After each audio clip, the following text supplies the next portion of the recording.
que es siempre joven. Los mapas del siglo XVI tenían mucho de geografía fantástica, que es un género que a mí siempre me ha gustado. Aparecían aún en los bordes de los mapas. Ayer hablábamos del mapa de Eratóstenes, o no sé de quién, o de Claudio Ptolomeo, con unas Áfricas que se morfaban el Índico, que rodeaban el Índico, etcétera. Y en estos mapas aparecían tritones, indios que asaban media pierna de cristiano, cosas así en las ilustraciones. Pero los viajeros también tenían lo suyo. También daban testimonios de muchas fantasías. El primero fue Colón, que habló de las Amazonas, de las sirenas, del paraíso terrenal. Y Vespucci, que habló de los gigantes. Y Pietro Mártire, que decía que a 100 leguas de Panamá, en un mar negro, había unos peces como delfines que cantaban en armonía, como si fueran sirenas, que este canto producía el mismo efecto del canto de las sirenas, a saber, adormecer y perder para siempre a los marinos. Sebastián Caboto informó acerca de hombres que tenían patas de avestruz. Conozco. Y Nicolás de Federman habló de la nación de los pigmeos. Y nuestro amigo Ulrico Schmidl, que estuvo por aquí, bueno, también vino tras un sueño, tras el sueño de aquel rey blanco que vivía en cavernas de plata. Y Francis Fletcher, que después de todo fue acompañante del pirata Drake, habló de los gigantes de la Patagonia, que no eran otros que los tehuelches, que eran bastante altos, por cierto. Y nuestro amigo Walter Raleigh, pues vino aquí en busca del dorado, nada menos. Y después está la leyenda de la fuente de la eterna juventud, que junto con la del dorado fueron las dos grandes leyendas de la América. El dorado en el sur y la fuente de la juventud en el norte. Y el primero que se dejó tentar por esa leyenda fue nuestro amigo Ponce de León. Ponce de León, que había llegado con los primeros viajeros a América. Y cuando se le ocurre esto, ya llevaba 25 años de andar por el Caribe, y recordaba su llegada a sus 33 años, cuando era un humilde escudero. Pero bueno, estaba joven, le gustaban las aventuras con las indias y con las que no lo eran. Era un hombre muy arremetedor. Anduvo con Obando, cazador de indios, ¿qué va a ser? Tuvo pleitos con don Diego Colón, hizo fama, fue gobernador de Boriken, que es, después de todo, el nombre poético de San Juan de Puerto Rico, y un día de Pascua llegó a una costa muy verde y la bautizó la Florida. Pero bueno, pasaron los años, envejeció Ponce de León, estamos en sus 60 años. Los de Santo Domingo han querido humillarlo, quitándole la gobernación de Boriken. Y él se resiste, y unos indios le traen la idea. Mire, viejo querido, dice, allá muy adentro, está la fuente.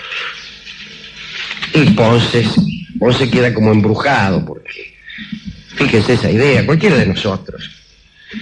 Y piensa en los cuentos de Colón, en el paraíso terrenal, en el árbol de la vida, y piensa en Pierre Delis, en el Imago Mundi, la geografía alegórica que también trastornó a Colón, ¿no es cierto?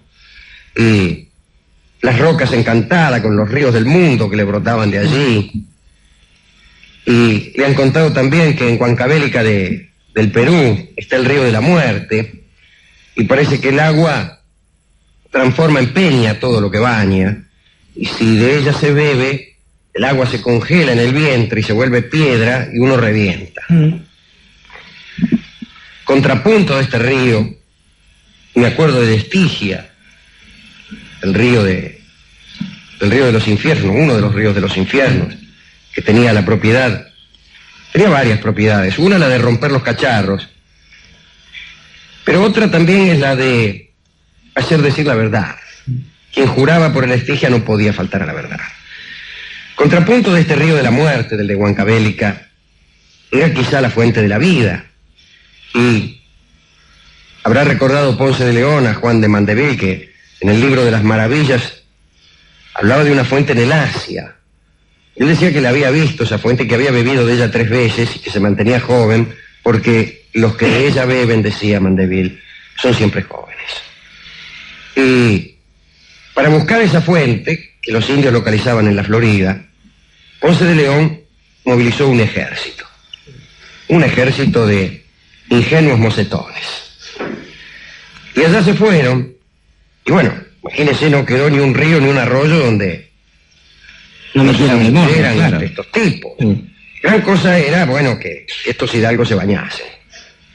Pero, en cuanto a lo demás, el propio Oviedo, historiador socarrón, dice que eran mozos de poco entender y que tomaron en serio aquel disparate.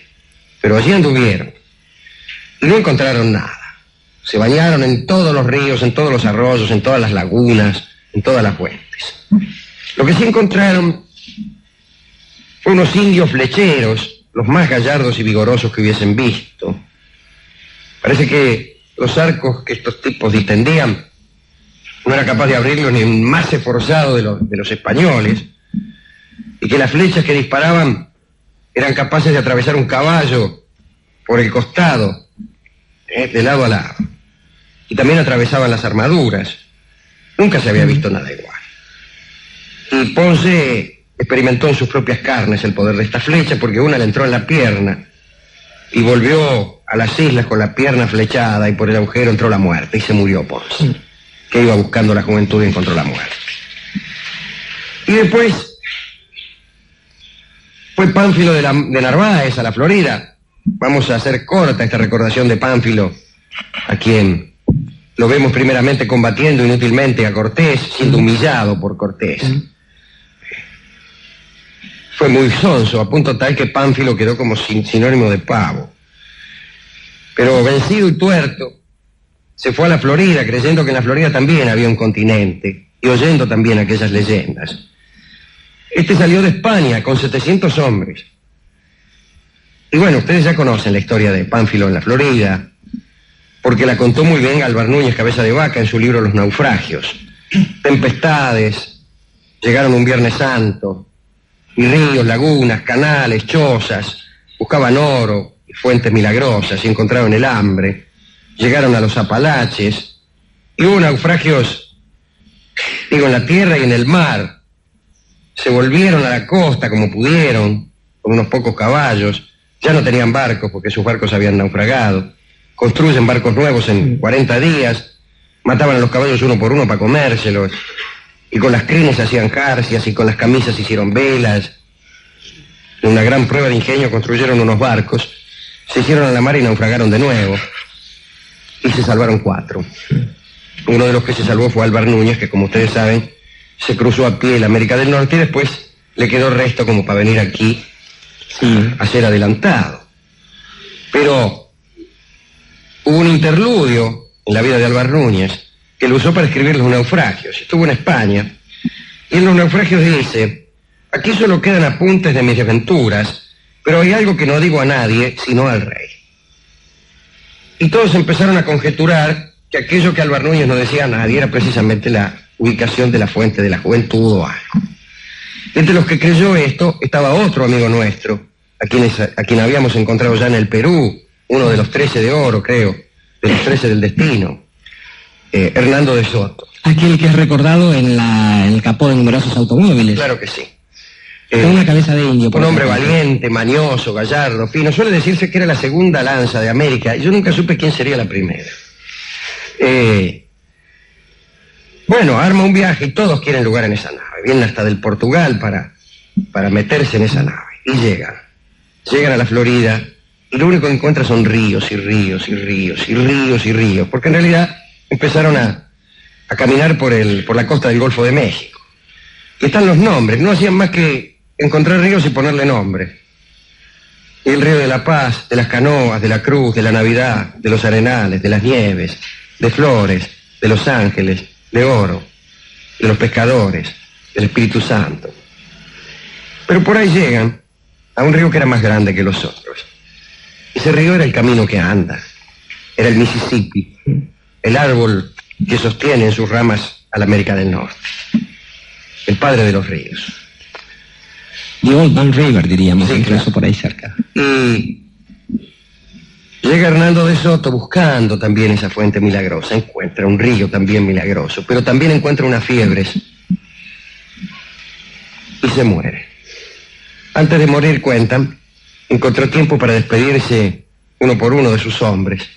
Para cada uno tuvo una palabra de despedida. Y finalmente, sin que se enteraran los indios enemigos que cundían por allí, lo metieron en una barca como si fuera un nórdico, un viking, y lo dejaron ir río abajo. Metieron su cadáver allí, y allá se fue Hernando de Soto, que tampoco encontró la fuente de la juventud, sino unas fiebres que lo mataron. Quiero decir que la fuente de la juventud se cargó a muchísimos. A los 700 de Pánfilo, al propio Pánfilo, a Ponce de León y a Hernando de Soto, a los 3 que fueron a buscar. No parece buen negocio ir a buscar la fuente de la juventud. Tentado está este que habla de Consuelo de Sonsos. Decir que sí la encontraron, y que la juventud consiste en, y ahí decir yo algunas cosas más o menos poéticas, acerca de esperanzas vivas, reverdecimientos del corazón. No nos decepcione así. Pero no, mire, uno tiene los años que tiene. Y la verdad es que nadie encontró la fuente de la juventud. Sí encontramos cosas que nos consuelan de los años. Y habrá de decirse que la única que tiene alguna eficacia es el amor. Pero aún así, aún sabiendo como sabemos el mal fin que han tenido quienes han ido a por la fuente de la juventud, y aún sabiendo, porque somos lectores de Sagan, de Asimov y de esas gentes, que los milagros no existen. Bueno, aún sabiendo eso, ahí andamos nosotros por nuestros golfos de México y por nuestras Floridas individuales, cruzando río tras río, zambulléndonos en cada fuente que encontramos. Y al cabo solo salimos mojados, bañados y sin fiesta, bañados y sin juventud, pero lo nuestro es remojarnos. Pero en tren de morir por tantos ideales como muere la gente, por más que usted tal vez no esté de acuerdo con esto, ¿no? Pero morir por un ideal, como es el de creerse esto, ¿no? De la juventud, que en definitiva es sinónimo o está muy cerca de la belleza y de la fuerza y de la posibilidad de amar, no está mal. No está mal, claro. A mí me parece que sí está mal, si usted me permite, ya que va a ser las dedicatorias, los honores de este primer tema. Estaba pensando en algo, nuestro amigo Pánfilo de Narváez. Aquí que hacemos filología a la violeta y este tipo de cosas, podríamos pensar que Pánfilo es algo así como el amante de todo, aquel al que le gusta todo. Pánfilo, claro. Nosotros que sospechamos el griego. Aquel al que le gusta todo no es otra cosa que un tonto, como bien sabemos. Y también sabemos, sin asociar ligeramente y tan rápidamente, que una de las condiciones de la juventud es ese amor por todo. Un joven es esencialmente alguien que no descarta nada. Hago este primer paso para pensar después en otras personas a quienes dedicarle este primer tema. Fíjese a Peter Pan. Por ejemplo, es curioso apellido también. También. Digo, pienso en el anciano Goethe, en aquella persona capaz de concebir la juventud como otro tipo de valor, sobre todo aquí en que sabemos, e insistimos, y esto nos genera los odios de mucha gente durante por lo menos 10 años, después se les pasa, que la juventud no es en sí misma un valor. En todo caso es una condición, por supuesto, muy aprovechable, muy disfrutable, pero que tiene que ver con otras cosas, que en sí misma no vale nada. No es diferente de aquella prenda que a uno le queda bien un día y que al cabo de un tiempo no sirve más. Una especie de sutil capricho de las cosas que a veces tiende a confundirse, sobre todo en estos tiempos. Le decía el anciano Goethe, pensando la juventud como un valor negociable solo con el demonio, pensaba también otras personas como el amigo Rilke, que si bien tuvo el placer de escribir ciertas cosas interesantes muy temprano, también tuvo la elegancia de morirse temprano y por eso las escribió pronto. Y en general aquellas personas... el caso de Alejandro Magno. Por ejemplo, caramba, y era necesario ser una especie de... Era necesario apurarse, si es que uno se va a morir a los 33 años. Su amigo... Mejor será fundar Alejandría antes de morir. Pero solamente en esos casos, y digo, para todas esas personas que han renunciado a ser Pánfilo de Narváez o no, aquellas personas que saben que la juventud no es más que un sueño. Está bien. Adelante, Horacio. Este sueño de juventud para los Pánfilos de este mundo.